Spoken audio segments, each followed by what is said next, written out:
am Ajinkya. I'm kind of young Sheldon.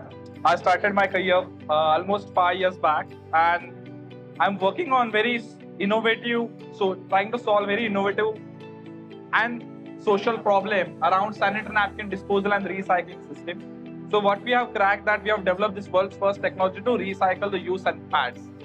I belong to one small coastal village of Maharashtra, and when I started when I was just 8 year old, where first time while interacting with my mom, I came to know about the industry, what exactly the company is about, and I always observe my mom how she is working for the social well-being, and that was a kind of inspiration, and that's why I always want to do something for the society by technological means. And fast forward after 21, almost a couple of years, 15 years later, I started my own business called Padcare, while creating impact on the people as well as on the planet. All right.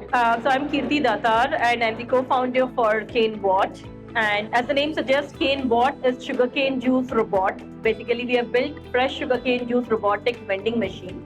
So my husband Milind and I, we both have worked in IT for several years. And then, of course, we wanted to do something which can create an impact, as well as something to do with health, food-related stuff. So somehow sugarcane juice caught our attention, and we realized that in India, most of the products are now branded, right? We have coffee chains, we have everything, almost for every product we have a brand. But sugarcane juice, though it's a part of our culture, still served in a very unorganized manner, and the younger generation is kind of getting completely disconnected because none of the parents want to take the risk of giving sugarcane juice from a roadside shop to their children.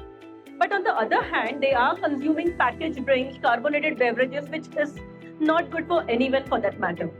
So when we looked at it, we realized that sugarcane juice actually is good for the health of consumers. It is good for farmers. It's good for the overall economy as a large. Yet it is not having its due privilege or its due presence in the market. So that's where we decided to organize it. And now what we have built is a fully autonomous robotic vending machine. Now what makes it robotic is basically typical vending machines will just dispense a bottle of juice or a packet of chips. But this machine actually prepares the juice only when the customer would place the order in a fully autonomous manner and serve it within 30 seconds. So that is what we have built. We recently got the National Startup Award for the Retail Innovator of the Year category. Thank you so much.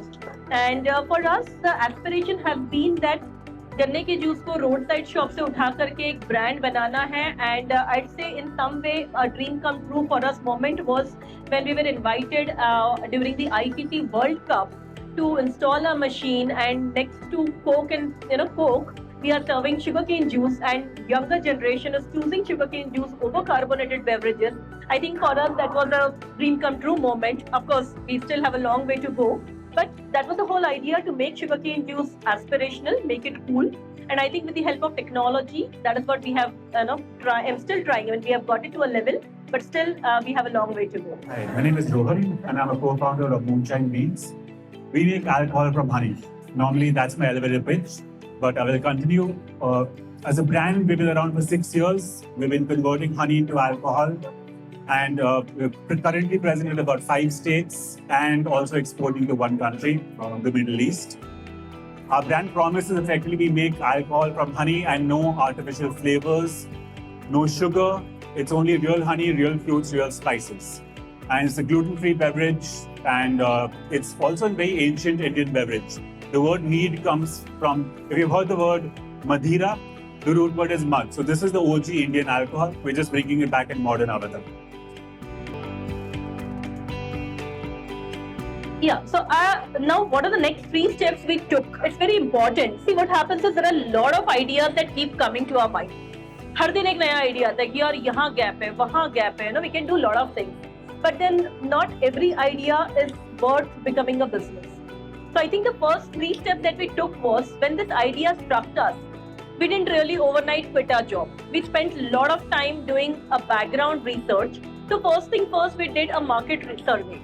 That okay, is there any brand that exists in sugarcane juice? If not in Pune, then in Delhi or in Dubai, anywhere else. And we realized that no one is doing that. Then next step was to understand that is there a market demand? So of course we did a little bit of survey to understand कि कितना sugarcane juice consume हो रहा है market में. And to our surprise, in India, even today, after tea, sugarcane juice is the highest consumed beverage.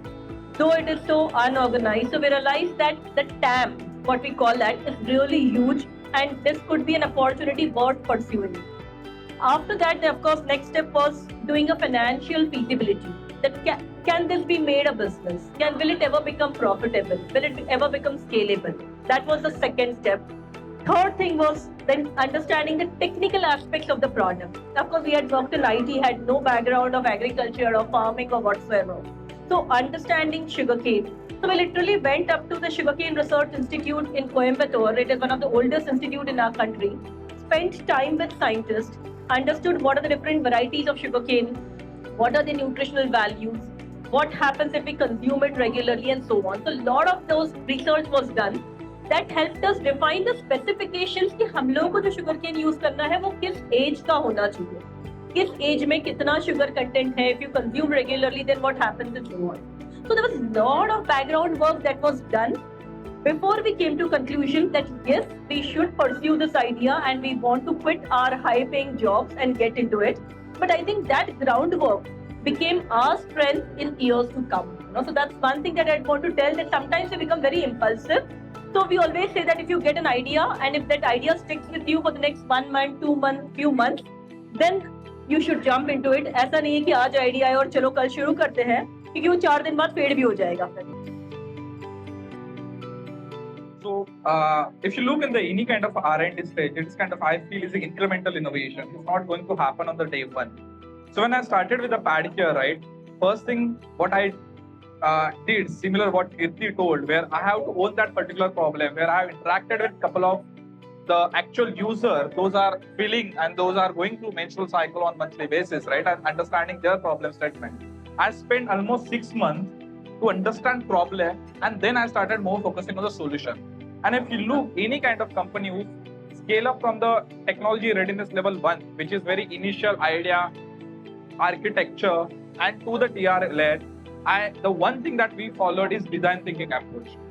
So I have to be very empathetic with the users to understand the problem statement. Then we created a first prototype. I still remember what we call Sanico 1.0. We assume that women want to see the disposal at source, the final end of disposal. I spent 25 lakhs rupees in 2019 to develop these 5 different units. And in Pune, there are ping buses. If you observe and install this particular entire collection and recycling unit at individual washrooms, and costing around 40,000-50,000 rupees one unit. We deployed, and the one thing I observed after next was 6 months, the innovation that particular machine was not scaling up due to the user problem we are not able to identify. Then I went back to the sketchbook. I separate this 2 problem statement around the collection of the material and the recycling. In that journey, the important step to work with the right stakeholders, with the people, right? And that's where we started working with the different chemical recyclers. We started hired a couple of scientists in a pulp and the paper that kind of background. And we took one step, how we can collect this particular material from different decentralized locations. Then we got the idea, we can develop a bin that can go into individual women washroom, and that can solve the user's problem around their health, hygiene, and privacy. That one problem got sorted. Then second, we focus on when we are collecting this particular material and getting at a doorstep, the first thing is the hygiene aspect. How we can disinfect that, because hygiene is the most important part in our entire business. When all the things, operation, business, along with your technology are going to work in a synchronized manner, then only that particular business will get successful. And that's what we have done at the Padcare lab while speaking around our innovation journey. So starting Moonshine was almost luck. We started home brewing. I've told you both the story. We started making the product at home, and it was completely a passion project out of my grandmother's kitchen for about 2 years before we decided to go commercial. And like just adding to what they said, we had 2 years of data of giving this product to paying consumers, unofficially of course, and they would give us feedback as to what was working, what was not working. So over 200 trials were done before the first commercial batch was ever made. And once the first commercial batch was made, I think it was just entrepreneurial hustle. Me and my co-founder would just go from wine shop to wine shop, go in and say, this is something it's new, it's made from honey, it's all natural. We make it, we're the founders, would you like to keep it?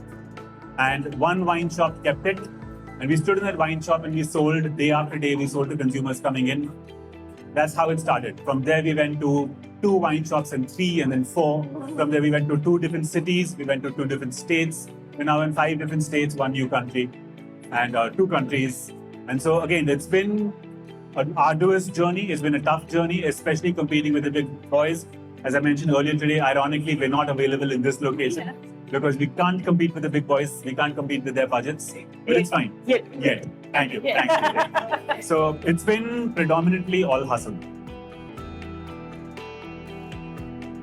See, when we start the business, it takes some time to figure out the right business model also. And its evolution is a constant journey. I was listening to Dipinder Goyal day before yesterday at Startup Mahakumbh in Delhi.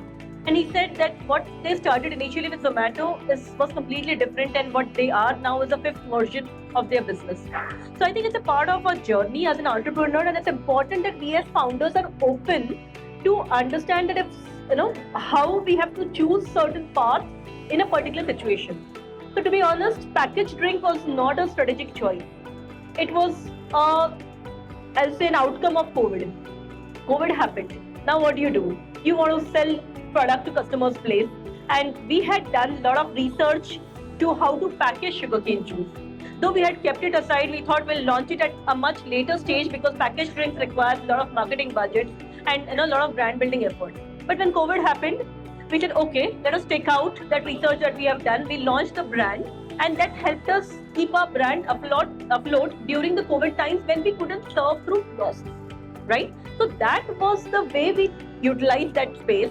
We reached out to places like Marriott had onboarded our drinks. We had Bill & Soman and a lot of other brand ambassadors talking about it. So I think that small stint of 1.5 years helped us do a lot of brand building. But at the same time, when we went to Shark Tank, one of the feedback that we got almost from all the sharks was, at that time we were pursuing both, the packaged drink as well as building the robotic machine. And one common feedback that we got was, if you try to do both, you may not be able to succeed at any of them. It was a tough decision. We had to choose one. We could have ignored their advice, but the point is, when you go to Shark Tank and when you talk to 5 sharks who themselves have been founders, who have scaled their businesses, they certainly have a lot of wisdom. So when you interact with them for an hour, right, there's a lot of cues that you have to take to that interaction. Money is just a secondary part of it. So when we got this feedback unanimously from most of them, we took time, we came back and we reflected that, okay, makes sense that if we focus on one, we could grow. Now, which one to choose? Packaged drink was making revenue. Robotic machine was still going to take a lot of time, which means if we choose that, we have to come down to 0 revenue. It was a tough call, but I think we took that call. And today, when I look back in the hindsight, I think that was one of the best decisions we took, because, of course, the competitive advantage that we have in this robotic vending machine is unparalleled as compared to any other things. So while going back to entire my Shark Tank journey, right, I got a Sony TV email or something. They were looking for a different kind of applicants. It was in May 2020 or 21. Yeah, May 2022. And where there is a process of we have to fill the applications, then there is a video interview as well, then we have to go to the audition. It is something that every founder, every entrepreneur do, right? They know how to pitch, they know how to write the business model and all that. Till the audition, it was a kind of easy because marketing and communication और हिंदी में बात करना जो compulsory करना पड़ता है, right? That is something one of the tough for me when I am trying to speak in Hindi and all this technology related work. When I went to the audition, the first thing at my back end, because I observed the season 1, I watched the season 1 journey, most were the D2C startup. So I was just thinking about, really this guy is a Sony TV, because in the panel, when we know the audition, most of them are coming from Sony TV and Sony TV's business background. Will they able to understand the problem, that statement that I'm going to solve? But most of the time, what I observed, the juries were looking for the story. Juries were looking for how the founder is confident talking about the problem statement and what exactly about solution and what stage are, right? But then we get a chance to just get a chance to, I think there are 2 to 3, we got one of the weekend for they ask us to be in Mumbai for the shoot, and they never told कि it is going to air or not. Airing is quite confidential. वो कभी भी आपको बताएंगे नहीं. आपका Shark Tank shoot हो गया, कल परसों आने तक 1-2 दिन पहले बताएंगे कि आपका एपिसोड आने वाला है. So keep everything confidential. During these 2 days, they expect us to do different kind of pitch. But in my case, I was in Bangalore or something. I got delayed there after almost I went there 4 hours before my exact pitch. I got line up. मैंने pitch की practice नहीं की थी, but I know because in the past I raise a few rounds and मुझे पता था कि मेरे धंधे के बारे में कोई पूछेगा तो मुझे उसका पूरा कुंडली पता है. So I went there for the confidence, but एक मेरे दिमाग में स्टिल था जब वो एक टोन बजती है, जब दरवाजे खुलते हैं और वो जरा ड्राइनेस, मतलब मुझे ड्राइनेस महसूस हो रही, यार ये प्रॉब्लम समझ पाएंगे कि नहीं. I literally next 180 second I just, और जो दिल की बात थी मैंने कर दी around Padcare, how what exactly problem, मैं कहाँ से आया हूँ, क्या सोल्यूशन कर रहा हूँ.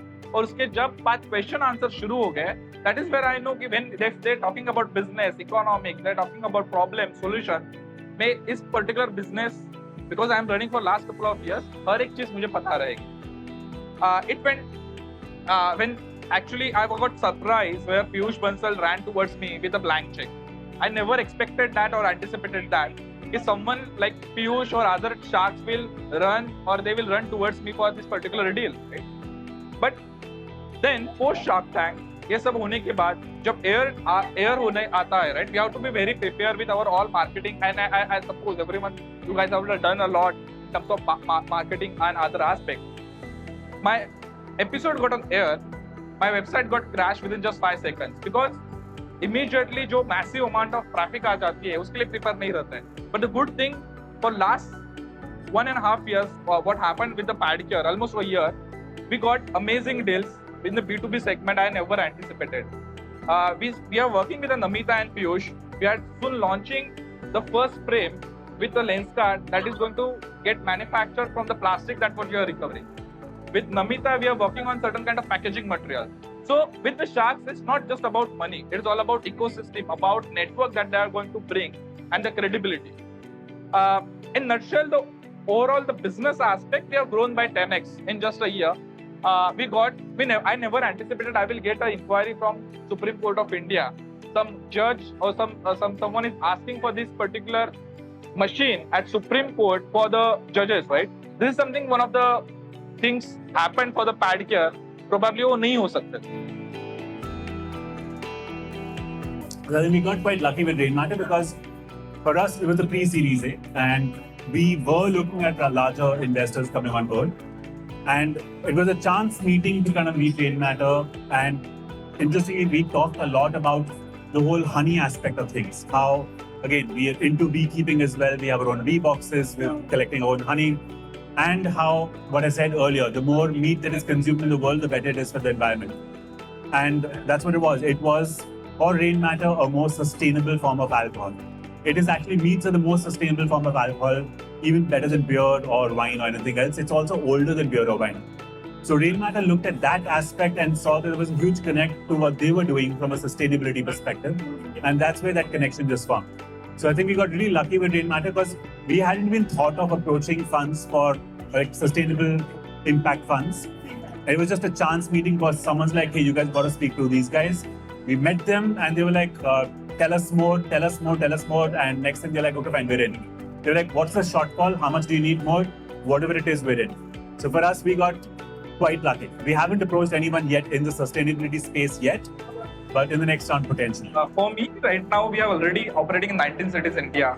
My vision, how I can take this technology on a global level. So we are exploring the potential collaboration in Singapore. If someone in your network, like if you're looking for, or if you have already connected in Singapore to establish in terms of business and partnership, let me know. And as we are entering the growth stage has also own pain points, right? In terms of financing aspect, in terms of majorly the people. We are looking to work with extraordinary people who can help to take this journey. Right now we have cracked from 0 to 1, 1 to 10, right now from 10 to 100. So we are looking for the collaboration with different kind of companies or in terms of marketing, in terms of any kind of innovative financing solution if you have, along with maybe people management kind of thing, right? That is something we are looking for the collaboration. In longer term, in shortly next 3 years, we are trying to create impact on more than 1 million women on daily basis. Right now, we are doing almost 50,000 women, right? Immediate, as I'm saying today, but we want to scale this impact almost by 20x in next 3 years. So for us, we are like, it's the phase where we have now starting to expand our machines, deploy them at various locations. So for that matter, we just had a meeting with Infosys today and finalized that April we are starting a couple of machines at Infosys. And as we go forward, we're soon going to have them in malls, PVRs, and all the places so you can enjoy sugarcane juice at all such locations. So any such kind of connects to either corporates or wherever machines can be installed, that's one thing. Second, of course, we are hiring. Our team is growing in all the areas, right from mechatronics, engineers, freshers to marketing to everything. So anybody who is willing to recommend people or want to apply could do that. And as startups, we always need a lot of things. So most welcome to collaborate, most welcome to help, support, guide people, and also be a part of ecosystem.